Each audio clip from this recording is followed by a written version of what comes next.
Kia ora koutou. So I'm Jessica Halliday. I'm the director of a small organisation here in Christchurch called Te Pūtahi Centre for Architecture and City Making. So who are we? Well, we're an independent, not-for-profit organisation that, this is our official speak, that catalyses greater involvement in city making through a diverse and inclusive program of engagement. So what does that mean? Well, we run events, festivals and other public-facing projects and programs that are about architecture and the city, urbanism really, and that are relevant to this place, so it's very place-based. So we exist to open people's eyes, minds and hearts to the city. Our purpose is to help all people to create a city that amplifies their sense of joy, meaning and belonging. Our approach, well, we never do anything on our own. Our approach is to work collaboratively to provide a wide range of ways for people to discover, connect and contribute to Ōtautahi Christchurch. Our vision is to see people and the city thrive together. Why? Well, because we believe that, well, essentially cities shape our everyday lives, right? They shape so much about how we live, who we are, our identity, the things that we do. They're important places. And great cities are places where everyone can participate and all life can flourish. So what's this got to do with heritage, you might ask? Well, the most obvious connection between Te Pūtahi's program and heritage is our annual architecture festival, which is called Open Christchurch. It's been running for 2 years now, and it's in May. And during Open Christchurch, we open a selection of the city's most exceptional works of architecture to the public. And 90% of these 40 to 50 buildings, access to them is free, entirely free. And then if you pay, it's like $5. And of course, when we select these buildings, we have selection criteria. And it isn't really about the age of the buildings, it's about the quality of the architecture and what it brings to this place and its people. We have 13 criteria currently that we use to select the different buildings, and buildings don't have to meet all that criteria, just some of them. That criteria are to do with design excellence, identity, history, and the experience that it offers over the Open Christchurch weekend. One of the 13 criteria is it a significant heritage building? So far we've seen Mountford's Addington Jail, we've seen Cecil Wood's Dining Hall at Christ College, this is Miles Warren's Dorset Street Flats. These are all listed heritage buildings. But Open Christchurch's engagement with heritage isn't just about age. So, for example, we opened Tezuka and Barry's Cathedral Grammar Junior School, which was built in 2016. We opened that in 2019 when we ran a trial of Open Christchurch. And there, the architecture of that junior school reflects Japanese timber traditions. So you can engage with ideas about our heritage, our cultural heritage, through contemporary architecture as well.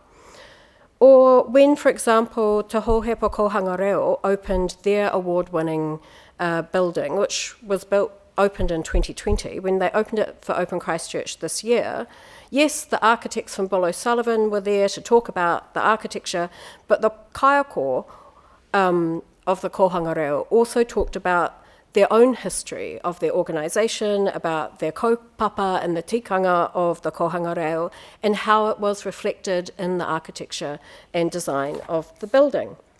So you can see what Lynn talked about, that intangible heritage. Like, architecture's the reason we get people to the place, but when you're there you can learn architecture opens up a whole heap of other things, because these are buildings where things happen. Or when we opened the Christchurch Town Hall, an important part of our modernist history, the public didn't just engage with that modernist architectural history, but also encountered the living musical heritage that is part of our lives by sitting in on the Christchurch Symphony Orchestra's rehearsal in the auditorium, or visiting the Fo Guangshan Buddhist temple. There you can discover architecture that speaks to ancient spiritual concepts. So this corridor is actually designed as a time tunnel where the walls record the movement of time through the movement of light over the day. And as day passes, light and life diminishes.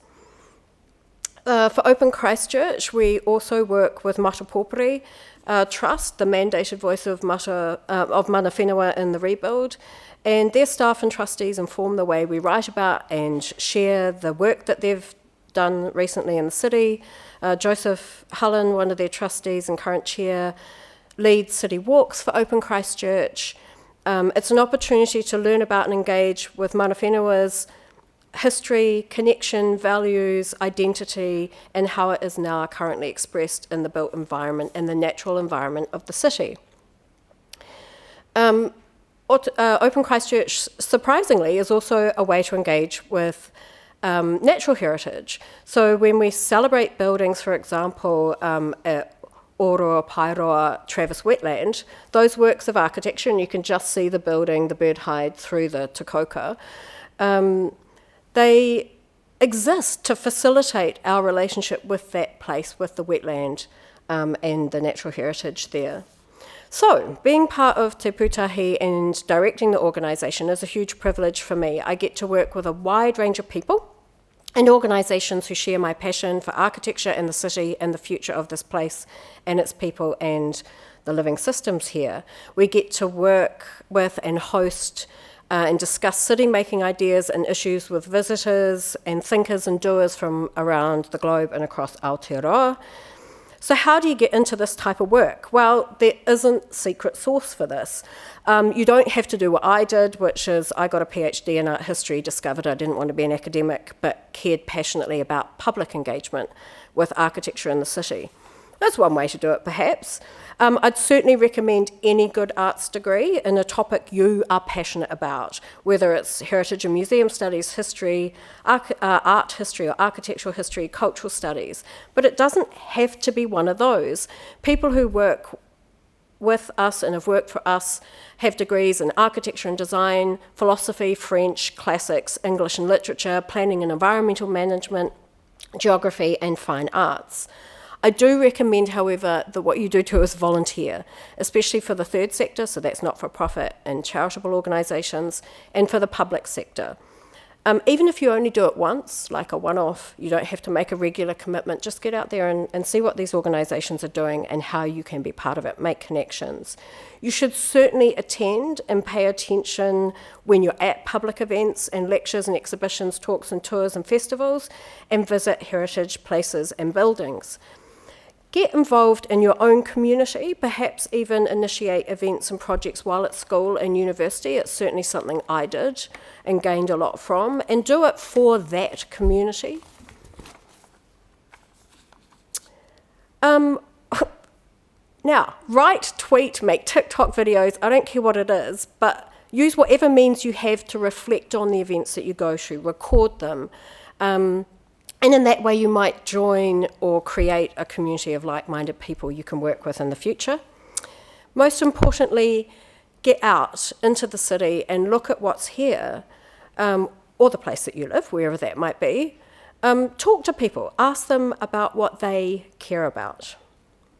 So thanks for listening. This is how you can get in touch with us. Of course, you can ask me a question at the end, and you're most welcome to come and talk to me about Te Pūtahi and our work when this all wraps up. Okay, thanks.